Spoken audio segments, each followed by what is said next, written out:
Good morning, everyone. Please permit me to stand on the already existing protocols. I am Mrs. Amaka Andy-Azike, and it's a pleasure to share a few thoughts on the topic of the day, financial wisdom.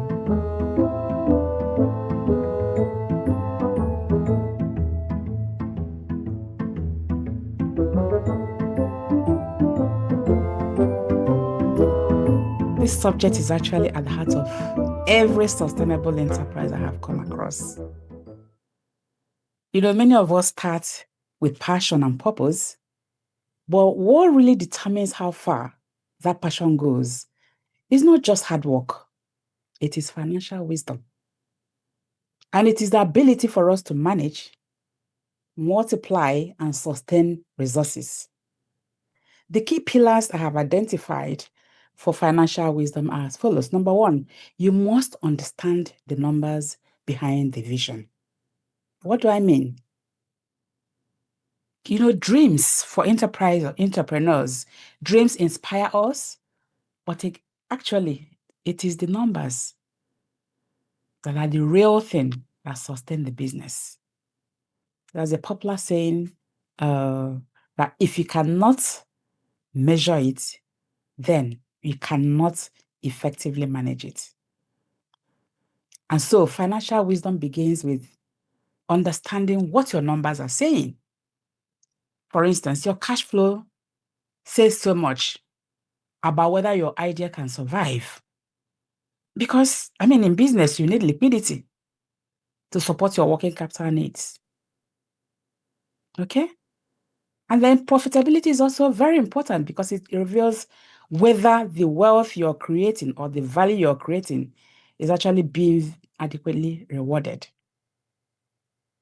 A number of us just do activities, what I'll call motion without movement. We do activities without tracking whether we are really making profits or not. And you don't have to be an accountant to do this. So whether you are a big business or a growing one, it is important that you know your inflows, you know your outflows, that is your income, your expenditure, and then your reserves. Because if you utilize all the monies you make without investing it back into the business, there's no way that business will grow. And that leads me to the second point. I would say that you must be strategic and you must separate your personal finances from your business finances. A number of entrepreneurs just have one account for their personal expenses and then for running the business. And this is a very big pitfall because financial discipline actually begins with structure and strategy. You must separate the two because they're two different entities, okay? Don't mix your personal finances with your business finances. What some entrepreneurs do is that they pay themselves salary and keep proper records. So it is not about, oh, I need to buy a car because I made some good deals this month and I dip my hand into the business account. No. Whatever you make, you should see it even as a seed capital to grow the business. We're talking about business growth. So whatever you make, reinvest it in the business. That's the only way you see the business growing. If you are the kind of entrepreneur that because you have made so amount, you decide that, okay, it's time to buy G-Wagon. It's time to change my laptop. You keep doing like that. Before you know it, that business will start struggling. So think strategically, okay? Plan your spendings around your growth objectives. Invest first in all the revenue drivers. Invest in your people, invest in your systems, and then invest in your visibility. Those are some of your revenue drivers that will keep your business going, okay? And don't chase every opportunity. It is important that you always focus on those opportunities that align with your strengths. Don't undertake what you know you cannot handle. And then you will fail and you disappoint people. Then tomorrow, there will be no repeat favor from those institutions or people because you didn't perform from the one they gave you. So be selective. Don't chase every opportunity. Choose the ones you know you have strengths and capacity and capability to undertake and do it excellently well. That will help sustainability. You don't want anything you will do today and then tomorrow, because you didn't do it well, you've blocked the opportunities that are ahead. Okay? And then the third one I want to point out is that you must build financial resilience and sustainability. You know, entrepreneurship is very unpredictable. Let me say it that way. It is, you don't have stable income. Some months you make big transactions. Some other months you make fewer incomes. But this happens because markets can shift, or sometimes your customers can delay payment. Other times, governments can change their policies, or even the entrepreneur can fall ill. So many things can happen. So what you need to do is that you must be a wise entrepreneur and you must build buffers. And what do I mean by building buffers? So you need to ensure that you save money for the rainy day. Build emergency funds and have some contingency plans. The advice is that you must always have 3 to 6 months of your operating expenses as your emergency fund. Okay? This will help carry you through the storm until the coast is clear. So you're not when something happens immediately, you are out in the street begging. No, there must be something that you have saved that you need to fall back on. And maintain good credit and relationships with all your financiers, be it bankers, be it some other individuals that are assisting you financially. You know, in the bank, if you have bad credit with one bank, when the bank or the second bank does a credit check and finds that you are not credit worthy, they will not advance credit to you. So even if you have a very beautiful proposal, that credit record is very important. Okay, even imagine you borrow money from an individual and you don't pay back the day you're supposed to pay back. If you go back tomorrow, what will you expect? He will not give it back to you. Same as bankers. So it is important for sustainability reason, you must maintain good credit relationship with your financiers. And where possible, also diversify your income streams, okay? Because as you grow, also, you must think beyond now. Think long term, okay? Think sustainability and succession. Because financial wisdom means thriving today while preparing for tomorrow. It is very important that you have that at the back of your mind. The fourth point I want to make is that you must learn, you must adapt, and you must seek counsel. I just want to believe that a number of you have mentors in this room. If you don't have mentors, it is important that you have mentors.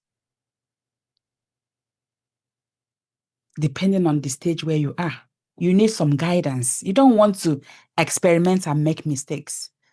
People before you have done similar things in the past. If they mentor you, they will tell you what the no-go areas or how you can do them better. Okay? So it's advisable that you take short business finance courses.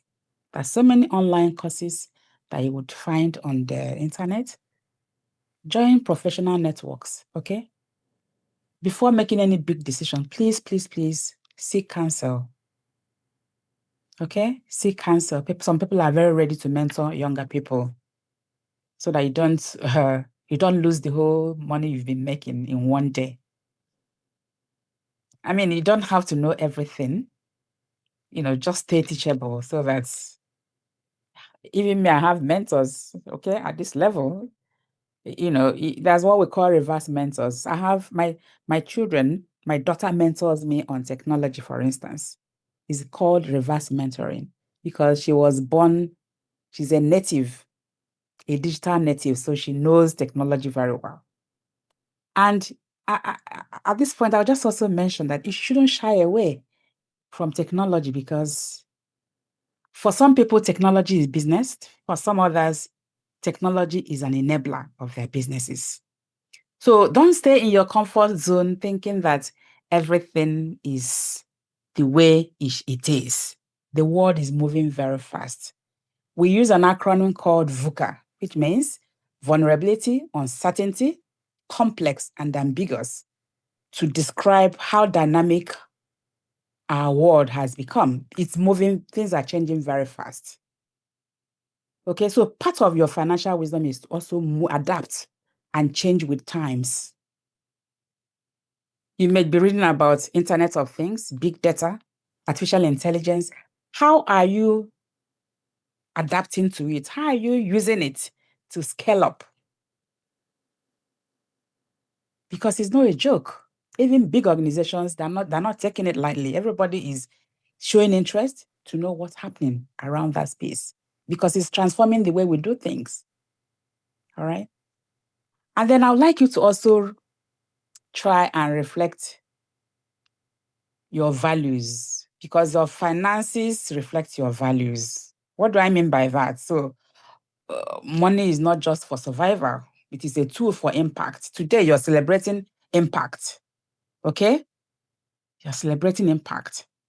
And how do you impact on people? First of all, start from your space. Your staff, do you pay them fairly well? That's an impact. Also, honor your obligations as at when due. That earns you respect and integrity. And then give back to the community where you operate from. It doesn't matter how small. It doesn't matter whatever you do. In corporates, they call it corporate social responsibility. But in your also community, recognize them. Recognize the earth, the planet, respect the planet. That also helps us for sustainability. Okay? Because when people trust your financial integrity, they invest not just money, they also invest their belief in your brand. And when somebody believes in your brand, they will support your growth trajectory. They will give referrals to whoever. Go and meet Arthur. He is very good at this. Go and meet so person. He is very good at it. Word of mouth. Okay? And everybody would patronize whatever business that you do. So financial wisdom, in essence, is not just about how much you make. It's more about the intentionality and the prudence that you deploy in managing the wealth that you make. So when entrepreneurs combine vision and discipline, or when they combine strategy with stewardship, and then when they combine profit with purpose, growth becomes not just measurable, but meaningful. So let's not just celebrate impact today. Let's also embrace the wisdom that sustains it. Thank you, Arthur, for inviting me. I know you said it's 5 minutes. I hope I haven't exceeded it. But enjoy the rest of the day. Thank you, and God bless.